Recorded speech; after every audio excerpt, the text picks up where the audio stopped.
मूलभूत हक्क अपवाद. मूलभूत हक्काचे दोन प्रकारचे अपवाद असतात. एक अगोदरच्या व्हिडिओमध्ये आपण पाहिलेला आहे सामान्य कायदे असं आपण त्यांना म्हणू शकतो. त्याच्यामध्ये 31A, B, C, कलम 33, कलम 34 याद्वारे मूलभूत हक्कावर निर्बंध आलेले आहेत. त्याचबरोबर कलम 19 वरील मर्यादा हे देखील मूलभूत हक्कावरील अपवादच आहेत. मग आजच्या व्हिडिओमध्ये आपण कलम 21 आणि त्याच्यावर काय मर्यादा आहे, काय बंधनं आहेत ते आपण पाहणार आहे. आणि याच्यामध्ये प्रश्न एक्झाममध्ये आलेला आहे. कलम 19.1 मध्ये भाषण अभिव्यक्ती स्वातंत्र्य, याच्यामध्ये सर्वात जास्त अपवाद आहेत. कारण कोणीही काही बोलू शकतंय, त्याच्यामुळं देशाची सार्वभौमत्व एकात्मता धोक्यात येऊ शकते.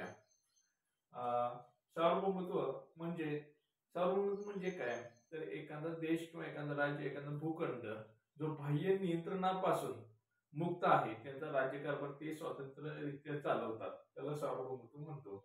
तर 19.1 भाषण अभिव्यक्ती स्वातंत्र्य या अंतर्गत काय अपवाद आहे, तर देशाचे सार्वभौमत्व व एकात्मता धोक्यात येणार नाही अशा पद्धतीने तुम्ही भाषण करू शकता किंवा तुम्ही बोलू शकता. त्याचबरोबर देशाची सुरक्षा देखील धोक्यात येणार नाही याची देखील काळजी घ्यावी लागते. त्याचबरोबर परदेशी राष्ट्राशी मैत्रीपूर्ण संबंध, जसे भारताचे फ्रान्स बरोबर किंवा रशिया बरोबर मैत्रीपूर्ण संबंध आहेत सध्या, त्यामुळे आपण आपल्या भाषणात फ्रान्स किंवा रशिया यांच्या विरुद्ध एखादं स्टेटमेंट करून आपण मैत्रीपूर्ण संबंध आहेत ते आपण खराब नाही करू शकत. जर तसं काय आपण करत असेल तरी देखील 19.1 अंतर्गत आपल्यावर ते निर्बंध असू शकते, निर्बंध असणारच आहे. त्याचबरोबर सार्वजनिक सुव्यवस्था, आपल्या बोलण्यानं भाषणानं सार्वजनिक सुव्यवस्था देखील खराब होऊ नये अशा पद्धतीची तरतूद घटनेमध्ये आहे.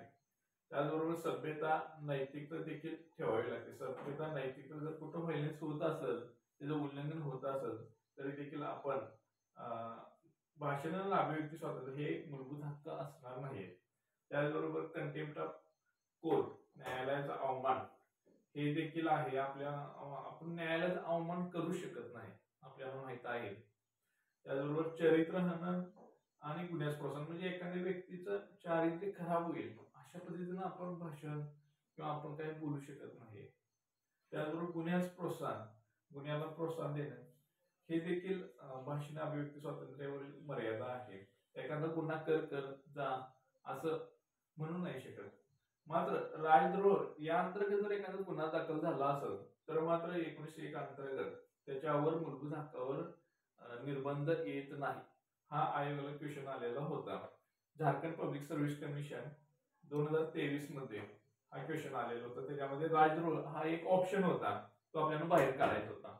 म्हणजे काय नाही हे जर लक्षात असेल तरी देखील प्रश्न सुटू शकतो. दुसरा आहे 19.2 मध्ये एकत्र जमण्याचं स्वातंत्र्य. यामध्ये कमी अपवाद आहेत एकत्र जमण्याचे. यामध्ये एक, भारताचं सार्वभौमत्व आणि एकात्मता आपल्याला वर पाहिलेलंच आहे. सार्वभौमत्व एकात्मता याला जर धोका किंवा हे जर कुठे धोक्यात येत नसेल तरी तुम्ही एकत्र जमू शकताय. मात्र देशाच्या सार्वभौमत्व एकात्मतेला धोका निर्माण झाला तर आपण एकत्र जमू शकत नाही. गव्हर्नमेंट त्याच्यावर निर्बंध घालू शकते. त्याचबरोबर सार्वजनिक सुव्यवस्था, हे दोन आहेत त्याला मर्यादा. त्यानंतर 19.3 संघटनेचे स्वातंत्र्य. आपण कोणतीही संघटना, कोणताही ग्रुप, कोणतेही मंडळ आपण स्थापन करू शकतो. मात्र त्याला 3 अपवाद आहेत. एक, भारताच्या सार्वभौमत्व एकात्मता हे धोक्यात येता कामा नये. त्याचबरोबर सार्वजनिक सुव्यवस्था देखील राखली गेली पाहिजे. अशाच पद्धतीने तुम्ही एखादी संघटना स्थापन करू शकता. त्याचबरोबर नैतिकता देखील असली पाहिजे. मात्र ह्याच्यात अजून एक गोष्ट आहे की मान्यता मिळवण्याचा हक्क नाही, हा मूलभूत हक्क नाही. मान्यता, मी संघटना काढली किंवा मी एखादी कामगार संघटना काढली किंवा एखादी कोणतीही संघटना काढली तर तिला मला गव्हर्नमेंट कडनं मला मान्यता मिळालीच पाहिजे, हा मूलभूत हक्क नाही आहे. मग हा कोणता हक्क आहे मूलभूत हक्क नाही आहे, तर तो संवैधानिक हक्क आहे. मूलभूत हक्क आणि संवैधानिक हक्क याच्यामध्ये फरक आहे. मूलभूत हक्काचं जर उल्लंघन झालं तर तुम्ही डायरेक्ट सुप्रीम कोर्टात जाऊ शकता. मात्र संवैधानिक हक्क तर तसं नाही आहे. तर तुमच्या हक्काचं उल्लंघन झालं तुम्ही डायरेक्ट सुप्रीम कोर्टात जाऊ शकता. अशी तरतूद संवैधानिक हक्कात नाही आहे. तुम्ही इतर ठिकाणी जाऊ शकता. त्याचं एक उदाहरण म्हणजे संपत्तीचा मालमत्तेचा हक्क हा पूर्वी मूलभूत हक्क होता, तो आता संवैधानिक हक्क झालेला आहे. 300A मध्ये टाकलेला आहे संपत्तीचा हक्क. त्याचं ते उदाहरण आहे. तो संवैधानिक हक्क बनलेला आहे. त्यानंतर 19.4 हे 19.4 मध्ये मुक्त संचार. आपण कुठेही देशाच्या सीमेच्या अंतर्गत कुठेही आपण फिरू शकतो, कुठेही संचार करू शकतो, त्याला स्वातंत्र्य आहे. ह्याच्यामध्ये देशाच्या सीमेच्या अंतर्गत जे संचार स्वातंत्र्य आहे फिरण्याचा, ते फक्त 19.4 अंतर्गत आहे. मात्र देशाच्या बाहेर जर तुम्हाला जायचं असेल, रशियाला, अमेरिकेला, ते स्वातंत्र्य 19.4 अंतर्गत, मुक्त संचार स्वातंत्र्य अंतर्गत येत नाही. मग परदेशातले गमन किंवा बाहेर जर आपण फिरायचं असेल तर ते स्वातंत्र्य, ते देखील मूलभूत स्वातंत्र्यच आहे. ते कोणत्या कलमांतर्गत येतंय तर ते 21 कलमांतर्गत येते. कलम 21 जीवित स्वातंत्र्य, त्याच्यामध्ये परदेशातील फिरण्याचं स्वातंत्र्य आहे. ते 19 अंतर्गत येत नाही. 19 फक्त देशाच्या सीमेच्या आत.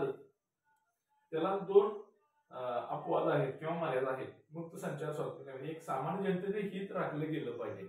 म्हणजे अशा पद्धतीने तुमचं मुक्त संचार स्वातंत्र्य असलं पाहिजे की सामान्य जनतेचे हित कुठेही धोक्यात येता कामा नये.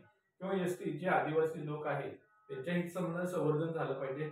एसटी लोकांची एक वेगळी परंपरा आहे, रूढी आहे, पोशाख किंवा त्यांचं सगळ्या डेली रुटीन एक वेगळ्या पद्धतीचं आहे.